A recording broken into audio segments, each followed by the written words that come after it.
On the morning of November 3rd, 1917, Corporal James Gresham of the 16th Infantry Regiment, 1st Division, was on duty in a French trench near the village of Belleau in the Lorraine sector, a stretch of the Western Front so quiet it had been specifically chosen for American troops still learning the war. At 3 in the morning, a German artillery barrage opened around the American position. It was a box barrage, designed not to kill, but to pin, to trap the men in their trenches while the raiding party moved into position. When the shelling stopped, the Germans were already inside the wire. Some of them spoke English well enough to pass in the dark. One approached Gresham and asked who he was. Gresham replied, "I'm an American, don't shoot." He was shot between the eyes and died immediately. Private Thomas Enright, 30 years old, a veteran of Boxer Rebellion China, the Mora Wars in the Philippines, and the punitive expedition against Pancho Villa in Mexico, was killed resisting capture. Private Merle Hay, 21 years old, a store clerk from Glidden, Iowa, who had enlisted a month after Wilson asked Congress for the declaration of war, died in the assault. The methods of death were varied. One man was shot, one man had his throat cut, one man had his skull crushed, 11 more were taken prisoner and photographed with German troops for propaganda postcards that circulated across the Kaiser's empire. These were the first American infantry combat fatalities of the conflict. They were the first of 53,000 more. The raid had lasted less than 5 minutes. A German assault company with combat engineers had approached the wire under cover of the barrage, blown lanes through it, and entered the American position from 2 angles simultaneously. One group rushing the S trench of the Artois strongpoint, another hitting the Boyau Nord trench to the left. The phone lines were down from the bombardment. A signal rocket was fired, but Allied artillery arrived only after the Germans had already withdrawn with their captives. The entire operation had been precise, professional, and devastating. The Americans it had hit were not cowards and were not incompetent.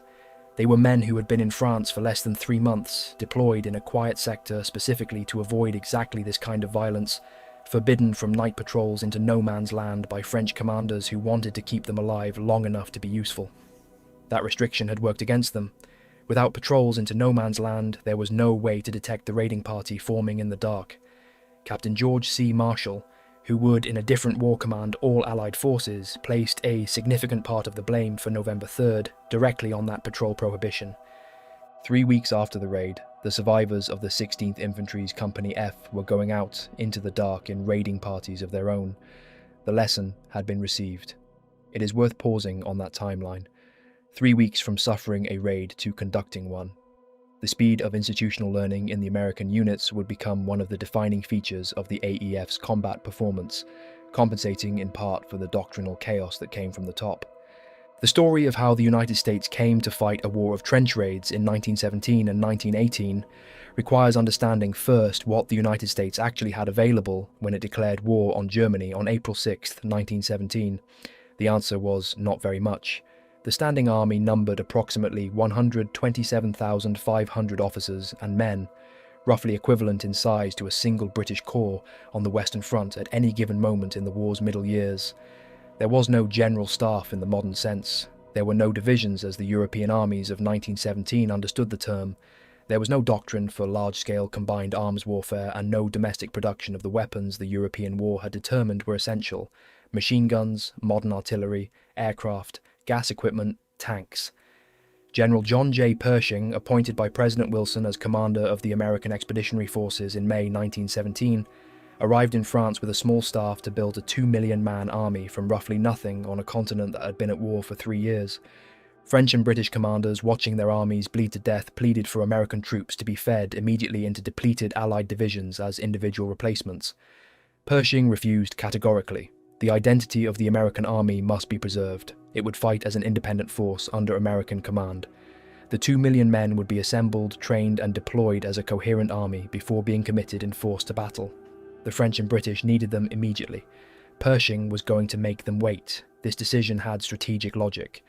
Wilson needed a distinct American presence for post-war influence, and it had practical costs. The practical cost that concerns this documentary is the specific problem of trench warfare. The men crossing the Atlantic in 1917 and early 1918 had not fought on the Western Front. They had no framework for what it required. Major General William S. Sibert, commanding the 1st Division, wrote to Pershing in October 1917 with uncommon bluntness, Our officers are not sufficiently familiar with trench warfare conditions, and both the officers and men fail to visualize the possible effects of hostile artillery and trench mortar fire. This was accurate, and it was dangerous, and it was compounded by the specific problem of what Pershing believed the war required. He had decided, before arriving in France, that the conflict had been prolonged by the failure of Allied commanders to understand what victory demanded. The French and British, he believed, had acquired a defensive complex, a psychological accommodation to the stalemate that had converted their armies from offensive instruments into defensive ones. His answer was a doctrine he called open warfare. Not attrition, not position warfare, not the systematic reduction of trench line after trench line. Open warfare meant aggressive mobile infantry, the rifle and bayonet, the assault that forced the enemy into the open. The infantry drill regulations of 1917, the primary doctrinal reference for AEF infantry, devoted 5 pages to trench warfare. They devoted 25 pages to the conduct of parades, inspections, and ceremonies. The proportion was a statement of institutional priorities that the Western Front would systematically refute. The French instructors at the 50-odd training areas scattered through France were trying to transfer the accumulated tactical knowledge of 3 years of industrial slaughter, move fast, use grenades, stay low, know where the machine guns are before you move. Pershing's staff feared, in the words of one contemporary analysis, that these instructors might pollute the men with their ideas about trench warfare. The result was a continuous institutional tug-of-war between French instructors, who understood what the Western Front actually required, and AEF headquarters, which clung to a vision of how the war ought to be fought.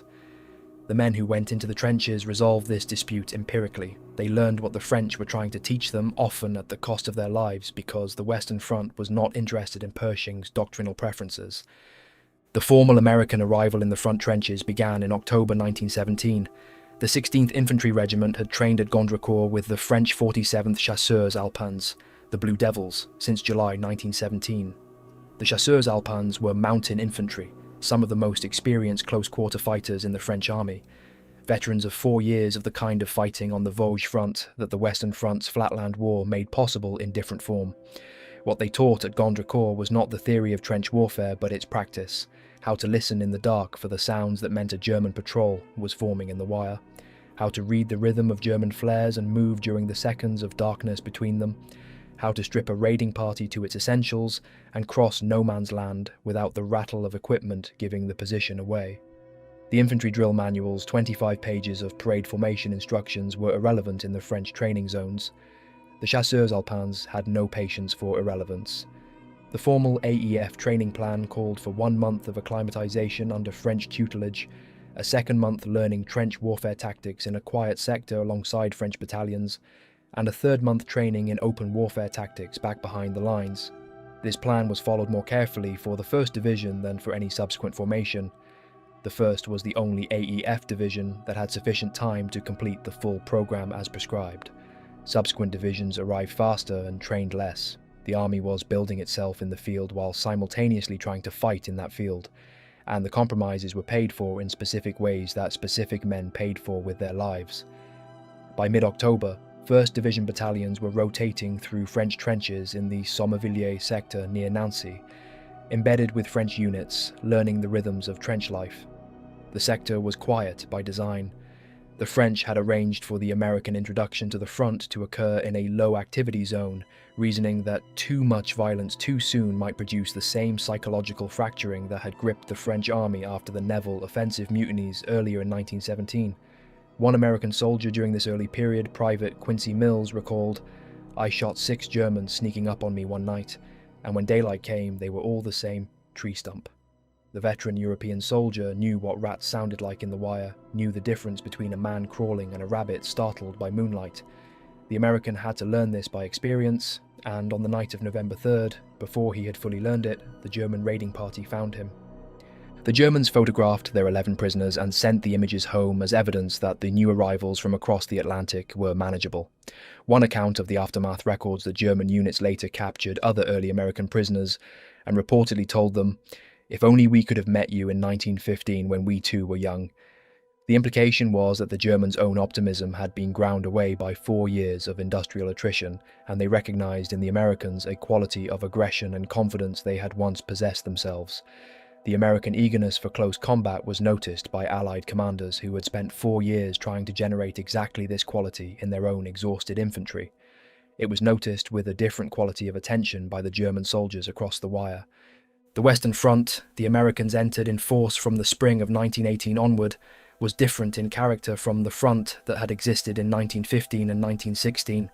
The German spring offensive of March 1918, launched because German planners understood that time was running out before American numbers made the outcome of the war inevitable, had breached Allied lines at multiple points and demonstrated that the tactical deadlock was not absolute. By the summer of 1918, the front was becoming more mobile, the trench systems that had been fixed for 3 and 4 years beginning to shift and crack. American divisions entering this more fluid combat environment encountered both the traditional trench warfare they had been inadequately prepared for and the faster-moving, more chaotic fighting of the final months of the war.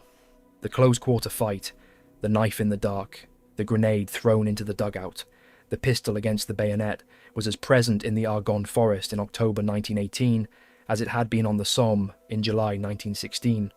The specific geography changed. The fundamental problem of one man trying to kill another at a range where firearms became secondary to whatever was in his hand did not. By the spring of 1918, American troops were arriving in France at a rate exceeding 5,000 men per day. The scale of this arrival transformed the strategic situation on the Western Front with a speed that German planning had failed to account for. By June, the rate reached 10,000 per day. The AEF divisions were enormous by European standards, 28,000 men to the typical Allied division of 10,000, which gave them an offensive mass that compensated for their lack of tactical sophistication. The German General Staff's assessment of the AEF in 1917, that the Americans would need many months of experience before they approached anything close to combat effectiveness, had to be revised sharply upward when the Marines at Belleau Wood demonstrated something the European armies had not seen in 4 years of war: soldiers who were not tired. The Battle of Belleau Wood in June 1918 was not a trench raid in any formal sense. It was a sustained close-quarters battle in a hunting preserve about 8 square kilometres in size, fought over 26 days, primarily by the 4th Marine Brigade of the 2nd Division, but its character, the fighting within it, was precisely the kind of intimate, confined violence that the trench raid had refined, applied now across a larger operational canvas. When the 4th Marine Brigade attacked into Belleau Wood on June 6th, they crossed open wheat fields against German machine gun positions with no artillery support and no accurate terrain maps, suffering terrible losses. In the 3rd Battalion, 5th Marines, more than half the men were killed or wounded within a few hours, but those who reached the edge of the wood engaged the Germans at ranges where the weapons of distance became irrelevant. The dense forest limited visibility to 15 or 25 metres. Engagements in the first phase took place at distances where a man could see the face of the man trying to kill him. Bayonets were used. Knives were used. The accounts that came back to headquarters described fighting that would have been recognisable to a soldier in any century. The battle in Belleau Wood required 6 major attacks over nearly a month before the Germans were finally expelled on June 26, 1918. The Marine Brigade suffered 4,719 casualties, including over 1,000 killed, the highest loss suffered by any Marine unit in history up to that point. What the Germans took from the encounter proved costly for them. They had expected raw troops who would require months to develop into an effective fighting force. What they found were men who, despite lacking the tactical sophistication of 4 years of war, refused to stop attacking in ways that unsettled German divisions which had become accustomed to fighting opponents who operated with institutional prudence. German units at Belleau Wood reportedly called the Marines Teufelhunden, devil dogs, a designation that became one of the Marine Corps' most enduring unofficial titles. The French officially renamed the position Bois de la Brigade de Marine. What happened when an American raiding party reached the German trench is the part of the story that official reports describe in the flattest possible language, because the flattest possible language is the only kind that fits without becoming something else entirely. A raiding party typically consisted of a small assault element and 6 to 12 men, preceded by a point man who carried the specific knowledge of where the wire lanes had been cut the night before. Identity tags were left behind at the assembly trench. Personal letters and photographs that could identify an individual to a German officer examining a captured or killed raider were piled at the start line. Bayonet scabbards were removed because the rattle of metal on metal was audible at 20 metres in the silence of no man's land, Faces were sometimes blackened with burnt cork. Each man carried what his specific role required. German frontline trenches were divided into bays, sections separated by traverse buttresses offset at angles to prevent a single grenade from killing every man in a long straight run. Moving through this system required a method, and the AEF raiding parties learned the same method the French and British had been using since 1915. The lead man reached the edge of a bay, released a grenade around the traverse into the next section, and the second man counted the seconds and rushed around the traverse into the concussive disorientation of whatever the grenade had left. Bay by bay. Grenade. Rush. Whatever came next in the seconds before the survivors recovered enough to be dangerous. Dugouts. The sheltered sleeping spaces cut into the trench walls where German troops rotated off duty were not cleared by entering them. A raider approached the entrance, pulled the pin, counted a deliberate second to reduce the window for the grenade to be thrown back out, and rolled it inside. Then he moved on. The men sleeping in that dugout were not offered the opportunity to surrender. They were killed where they lay, because the alternative, a firefight in an enclosed space that would wake the entire sector and draw reinforcements within minutes, would trap the assault team inside German lines with the exits closing. Every additional moment inside the German position was a moment in which the clock ran down on the mission. When a prisoner was taken, he was bound, gagged, and moved. If he struggled, he was struck. The objective was to bring him back alive and coherent enough to answer questions. The withdrawal across no man's land was the moment of maximum danger. The flares going up in rapid succession now, the machine guns beginning to sweep, the wire lanes that had been marked the night before easy to miss in the changed conditions.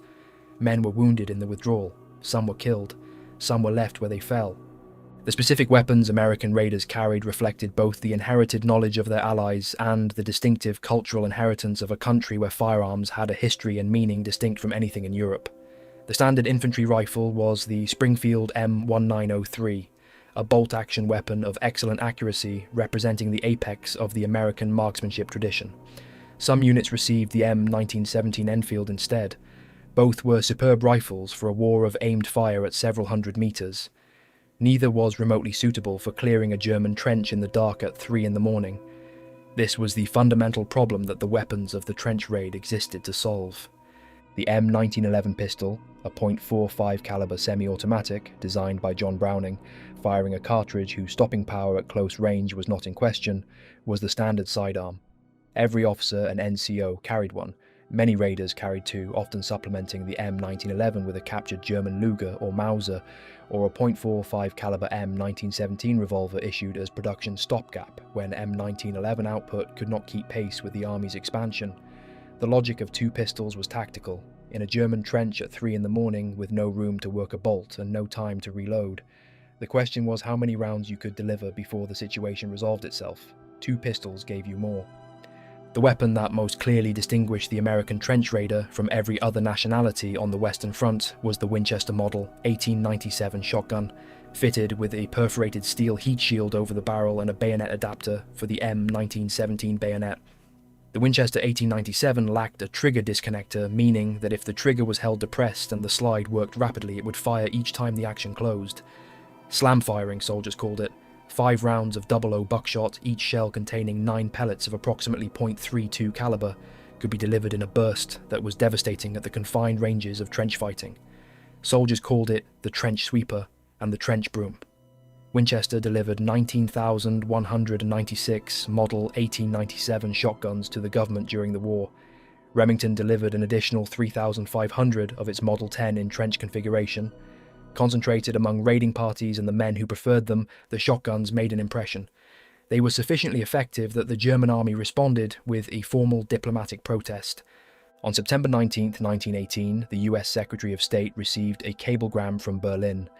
The German government protests against the use of shotguns by the American army and calls attention to the fact that according to the law of war, every US prisoner found to have in his possession such guns or ammunition is to be sentenced to death. The German government's argument invoked Article 23 of the 1907 Hague Convention's prohibition on weapons causing unnecessary suffering. The American State Department's response was measured in its language and absolute in its meaning. If the German government shall carry out its threat in a single instance, it will be the right and duty of the United States to make such reprisals as will best protect the American forces, and notice is hereby given of the intention of the United States to make such reprisals. The Germans backed down, the shotguns stayed. There is a specific irony in the fact that the nation which had introduced poison gas, phosgene clouds, and flamethrowers to the industrial war found the American pump-action shotgun to be the particular violation of the laws of civilized combat that required a formal diplomatic protest. The irony was not lost on the American soldiers using them. The two American trench knives tell a compressed story of institutional learning under fire. The M1917 trench knife was the first attempt, a triangular stiletto blade designed to punch through thick winter uniforms mounted on a cast-iron knuckle-duster grip with a spiked guard. In theory, sound. In practice, the junction between blade and cast-iron hilt had insufficient tensile strength for sustained close combat, and the hilts broke. Soldiers whose M1917S shattered on them did what soldiers have always done when their equipment fails. They improvised. They fabricated blades from files and rebar, or acquired French knives from Allied neighbours. The United States' own munitions records from this period describe the demand with an economy that contains its own horror. Hundreds of thousands of trench knives, murderous blades backed by the momentum of heavily weighted handles, which in turn were protected by guards embodying the principle of the thug's brass knucks armed with sharp points. The Ordnance Department's response to the M1917's failures was the M1918 Mark I. The design team had studied the French Oleon knuckle-duster dagger, the blade French assault troops had been carrying into German trenches since 1915, and Americanized it. They lengthened the handle. They reinforced the critical junction between blade and hilt by specifying a one-piece cast brass grip threaded for structural integrity throughout. They added a reinforced pommel designed to serve as a skull crusher when the blade was not what the moment called for. The Mark I was not elegant. It did not carry the medieval martial lineage that the French nettoyeurs or the Italian arditi brought to their blade training. It was an American ordnance solution: identify the problem, over-engineer the fix, produce at scale. The blade was double-edged. The knuckle-duster grip protected the hand and added mass to a punch. The pommel added a non-blade option for situations requiring a silent kill without penetration. When you held one, the purpose of every element of its design was immediately apparent and required no explanation. American raiders also carried improvised trench clubs with the same casual brutality that had characterized this weapon across every nationality on the Western Front since 1914. There was no official American trench club. Regimental carpenters and individual soldiers made them from whatever the trench system provided. Broken timber, pick handles, entrenching tool handles, barrel staves. The striking ends received whatever was available. Hobnails hammered in patterns, deactivated grenade casings threaded and secured, lead weights pressed into drilled cavities. The sharpened entrenching tool served the same function it served for French, British and German soldiers across the war. Ground to an edge and swung as a hatchet in the confined angles of a trench bay where a full rifle with bayonet required room to operate that the geometry did not permit. Remarque had described the tactical logic in all quiet on the Western Front. The sharpened shovel did not get stuck in a body the way a bayonet did. You struck and you moved and the tool was free. The Americans arrived at the same conclusion independently, or learned it from their French instructors, who had been using sharpened entrenching tools in raids since 1915. The specific American contribution to the mechanics of trench raiding was less doctrinal than cultural. The AEF brought to the Western Front a population of men who had, in significant numbers, recent practical experience with firearms in contexts that European conscripts generally lacked. The rural Southerners and Westerners, who made up substantial portions of National Guard divisions, had grown up hunting. They handled firearms as tools of daily domestic life rather than as products of military training imposed from above. This is not a romantic observation. The correlation between the American marksmanship tradition and combat effectiveness in specific close-range engagements was noted by Allied commanders who had never had to teach their own troops to shoot at moving targets before teaching them the specialized knowledge of the Western Front. What the AEF lacked in combined arms sophistication, it sometimes compensated for with individual marksmanship and a specific physical confidence that came from men who had been hunting deer and turkey in difficult terrain since childhood. Alvin York, a corporal from the hills of Pall Mall in Fentress County, Tennessee, had spent his life doing exactly this. He killed turkey, he would later explain, and the mechanics of the turkey shoot were what he applied on October 8, 1918, on a ridge above Châtel-Chéhéry in the Argonne forest. York's action on that day is too documented and too officially investigated to be treated as representative anecdote. His battalion, Company G, 328th Infantry Regiment, 82nd Division, had been assigned to capture German positions along the Decauville railway line north of Châtel-Chehery as part of the Meuse-Argonne offensive. The battalion overran a German medical assembly area and accepted the surrender of its personnel when a German machine gun position at the summit of a nearby ridge opened fire and cut the battalion down around York. York found a firing position below the ridge where the German guns could not depress low enough to engage him without their operators raising their heads above the parapet.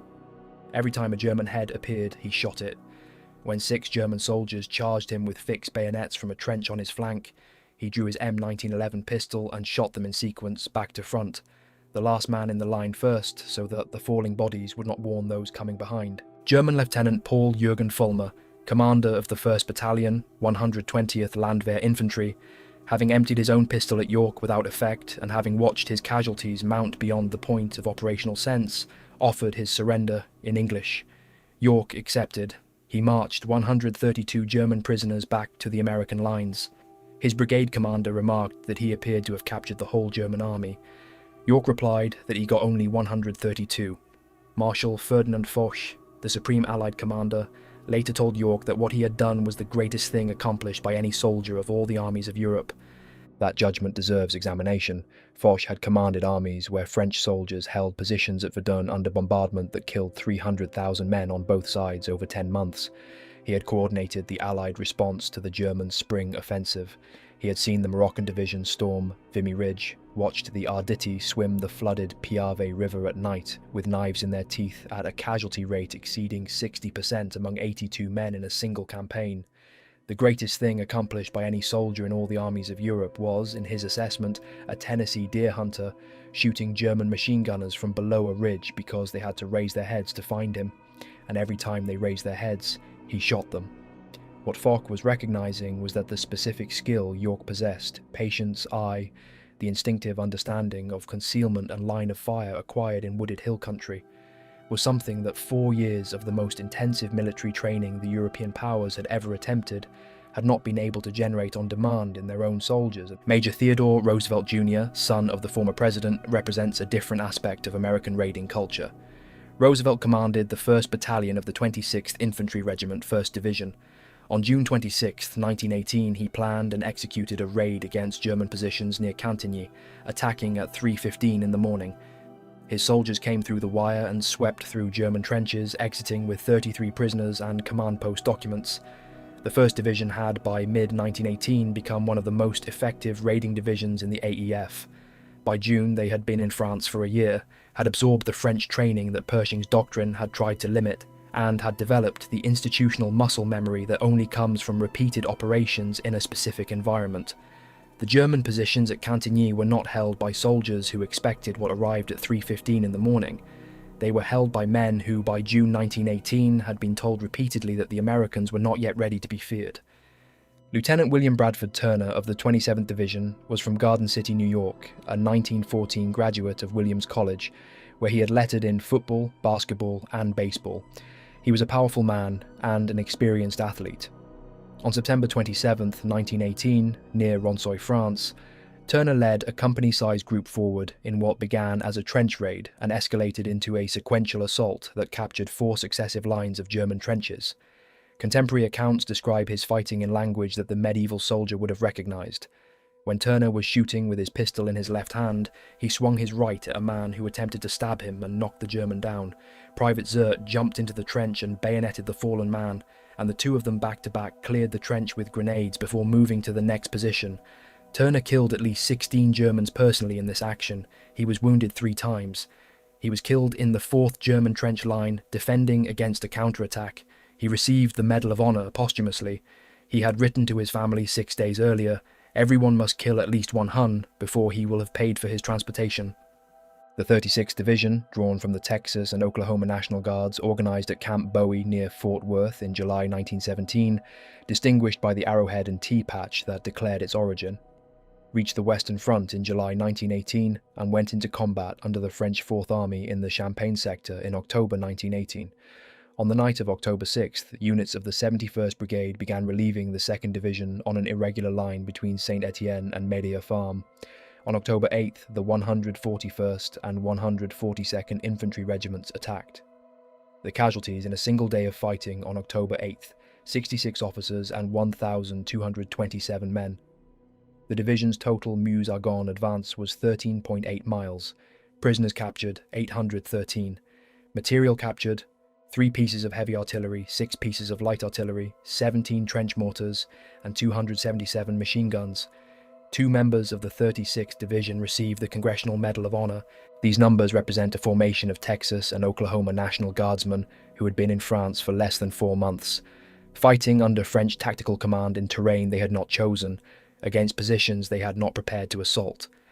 The 36th Division's performance was not the product of the specialist training the Arditi underwent at Strica di Manzano with a medieval dagger manual or the long institutional development of the French nettoyeurs. It was the product of 4 months of compressed preparation and a specific character in the men from a frontier culture that was not entirely finished being a frontier, who had grown up handling firearms and understanding violence in terms that were more practical than theoretical. The Meuse-Argonne offensive, opened September 26, 1918, closed November 11th, was the largest and deadliest battle in American military history. 1.2 million American soldiers participated. 26,277 were killed. Total American casualties exceeded 350,000. Timothy Nenninger's later analysis of the AEF's tactical performance in the offensive was precise and uncomfortable. Rigid plans of attack, lines of infantry advancing over open ground without regard to concealment or cover, little use of fire and maneuver, and improper employment of supporting arms were typical. Pershing's open warfare doctrine produced some of the most avoidable casualties of the war. But within the larger institutional failures, at the level of the individual raiding party and the individual company that had to take a German position in a forest where artillery could not follow and no coordination was possible, the Americans were effective in ways that their institutional failures did not predict. The adaptation was rapid, brutal, and real, and it cost lives in the process of occurring. It produced both the horror of Turner's 4-trench sequential assault and the specific documented result of York's 132 prisoners. Both were real. Both were systematic. Both were ordered by the same command structures. Major Charles W. Whittlesey was a Harvard Law graduate who had been practicing corporate law at the Wall Street firm of White and Case when the war began. He had opposed American entry into the war until the sinking of the Lusitania in 1915. He eventually took a leave from his firm, joined the Army in May 1917, and was assigned to the 77th Division, the Metropolitan Division, raised primarily from the streets of New York City, from men who spoke 42 different languages or dialects, the polyglot immigrant population of the Lower East Side and Brooklyn and the Bronx. The 77th was sometimes called the Melting Pot Division. Its members had grown up fighting for food and space on city streets. They knew how to move in confined spaces, how to read a crowd, how to respond when violence arrived without warning.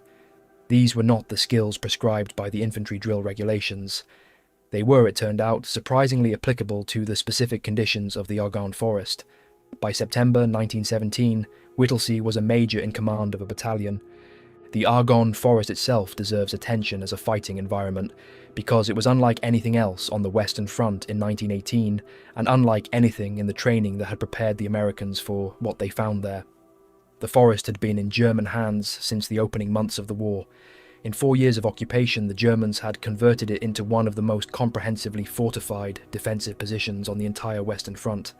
They had built a network of trenches, dugouts, machine gun nests, observation posts, and supply routes that used the dense canopy and broken terrain of the forest to make aerial reconnaissance almost useless. In the forest, the visibility was 15 to 25 meters in good conditions. In poor light, or in the fog that frequently settled into the ravines in October, you could not see the man who was going to shoot you from 15 feet away. The machine gun nests were sighted to cover each other, so that attacking one brought fire from another. The wire entanglements were laid in successive belts within the underbrush, invisible until a man's boots found them in the dark. The Argonne was not a position that could be cracked by mass infantry assault. It had to be infiltrated by small groups of men who moved carefully, accepted terrible casualties when the invisible machine guns found them, and kept going anyway. On October 2nd, 1918, the 77th Division was ordered forward into the Argonne Forest as part of the Meuse-Argonne offensive. Whittlesey led a mixed force of roughly 554 men, 9 companies from 4 different battalions, into the Charlevoix ravine, a narrow valley deep in the forest. The units on his left and right flanks failed to keep pace. By nightfall on October 2nd, German forces had slipped in behind Whittlesey's position, cutting him off from his supply lines and from any communication with the rear except by homing pigeon. He was now surrounded, roughly a kilometre ahead of the main American line, with no food, no water, and no way to be resupplied. What followed was 5 days in conditions that the official record describes with the flattened language of military reporting, and that the survivors described when they described it at all, in terms that suggested the inadequacy of any language. The surrounded men were hit by German snipers, grenade attacks, trench mortar fire, and, in one incident, flamethrowers. On October 4th, American artillery received incorrect coordinates and shelled Whittlesey's own position for 2 terrifying hours before a carrier pigeon named Cher Ami, wounded, blinded in one eye, shot through the breastbone, the message capsule held by only a single tendon where her leg had nearly been shot off, carried Whittlesey's frantic message to the battery commander: "Our own artillery is dropping a barrage directly on us. For heaven's sake, stop it." The bombardment ceased. Cher Ami received the Croix de Guerre. The men who had been under the American artillery and the German fire simultaneously received no such recognition. On October 7th, the Germans sent a blindfolded American prisoner into Whittlesey's lines carrying a white flag and a message: "The suffering of your wounded men can be heard over here in the German lines, and we are appealing to your humane sentiments to stop." The message acknowledged the quality of Whittlesey's men. "The bearer," the note said, "is quite a soldier, we envy you," and requested surrender. Whittlesey did not reply. He pulled in the white signal panels his men had been using to communicate with Allied aircraft, fearing the panels would be mistaken for surrender flags. That evening of October 7th, relief forces broke through. Of the 554 men who had entered the Charlevoix ravine, 194 walked out unharmed, 107 were dead, 63 were missing or taken prisoner, 190 were wounded. Whittlesey came home as one of the most celebrated soldiers of the war. He received the Medal of Honor, one of the first 3 awarded for valor in the conflict, was promoted to lieutenant colonel, and found himself in constant demand for speeches, honorary degrees, parades, and public appearances that required him to repeatedly describe and relive the 5 days in the Charlevoix ravine. He returned to his law practice at White and Case. He attended the funerals of his former soldiers at a rate of 2 to 3 per week. He visited wounded men in hospitals. He helped the survivors of his battalion find jobs, loaned them money, provided legal assistance where he could. He became chairman of the Red Cross roll call in New York City. He said to a friend, "Not a day goes by, but I hear from some of my old outfit, usually about some sorrow or misfortune. I cannot bear it much more." On November 11th, 1921, Armistice Day, the 3rd anniversary of the end of the war, Whittlesey served as a pallbearer at the burial of the unknown soldier at Arlington National Cemetery, alongside other Medal of Honor recipients. 2 weeks later, he boarded the SS Toloa, a United Fruit Company steamship bound from New York to Havana. On the first night of the voyage, November 26th, he dined with the captain at the captain's table. The captain noted that he appeared in good health and spirits and entered into a lively discussion on football, manifesting an active interest in the Army-Navy game being played that day. He left the smoking room at 11:15 p.m., said goodnight, and went to his cabin. In his cabin were 9 letters he had written to his parents, his brothers, his close friends, and to his second-in-command, George McMurtry. There was also the original German surrender letter from the Charlevoix ravine. He was never seen again. His body was never recovered. Close friends later said they had suspected for years that Whittlesey suffered from what was then called shell shock. He had hidden the depths of his despair from almost everyone except himself, his friends said, with the same disciplined determination he had shown in the ravine. The American medical establishment of 1921 had no diagnostic framework adequate to what he had been carrying since October 1918, and no treatment protocols for the specific psychological wound of a man who had led 554 soldiers into a ravine and walked out with 194 of them, and who was required thereafter to present himself to the public as a hero, rather than as a man who could not sleep through the night without hearing German snipers. Post-traumatic stress disorder would not be formally entered into the Diagnostic and Statistical Manual until 1980. Whittlesey had been dead for 59 years by then. He is not the only figure through whom the psychological cost of the American war experience can be measured, but he is the most specific and the most documented. The men who went into the dark with trench clubs and Mark I knives and Winchester shotguns at 3 in the morning in the Meuse Argonne carried something back with them that the civilian frameworks of 1919 and 1920 and 1921 had no capacity to hold. George Doll, an AEF veteran, wrote to his family in 1926, 8 years after the armistice, that he could not get my mind back to normal and had been hardly right since the war. He was living alone in Los Angeles, unemployed, being sued by creditors. The letters he had written in 1919 while waiting for his discharge had been full of wit and plans. His story is documented in the Veterans History Project at the Library of Congress. It is not unusual. It is representative of a pattern that repeated itself across thousands of men who returned from the Western Front without visible wounds and were thereby assumed to have returned undamaged. By November 11, 1918, the United States had committed 4 million men to military service. Approximately 2 million had served with the AEF in France. 53,000 had been killed in action. More than 200,000 had been wounded. The weapons these men had carried into German positions, the M1911 pistol, the Mark I trench knife with its cast brass knuckle-duster grip and skull-crusher pommel, the Winchester shotgun that Germany's government had formally protested as uncivilized, the improvised trench clubs built from revetment timber and hobnails and deactivated grenade casings were packed away, kept as souvenirs, or left in the mud of the Argonne. The men who had carried them went home on troop ships, received parades, and returned to the law offices and dry goods stores and wheat farms and cattle ranches from which they had come. Most of them did not talk about what they had done in those trenches. When they did talk, the language was almost universally inadequate to the experience they were trying to describe. The weapons survive. In military collections across the United States, Mark I trench knives with their distinctive cast brass knuckle-duster grips are displayed alongside Springfield rifles and M1911 pistols. The Winchester Model 1897 with its bayonet adapter and perforated heat shield sits in the same collections as the formal German diplomatic protest of September 19, 1918, two objects that together tell a story about what the Americans brought to the Western Front that the Europeans had not anticipated and could not quite account for. Not a superior doctrine, not an original technology. What the Americans brought was the scale of a nation entering a war that the European powers had nearly bled themselves dry fighting, combined with a specific cultural inheritance. Men who hunted in difficult terrain before they received any military instruction, who arrived in France in 1918 and found that the war at its most intimate, at 3 feet in the dark with whatever was in their hands, most closely resembled something they already knew how to do, even when nothing else about the war did. Corporal James Gresham shot between the eyes in a French trench near Battlemont at 3 in the morning on November 3rd, 1917. Private Thomas Enright, 30 years old, a veteran of 4 American imperial wars, his throat cut resisting a German raiding party. Private Merle Hay, 21 years old, a store clerk from Iowa, his skull crushed. The Germans photographed the 11 prisoners and sent the images home as proof that the Americans were nothing to fear. 3 weeks later, the survivors of Company F had blackened their faces and were crossing the wire at night.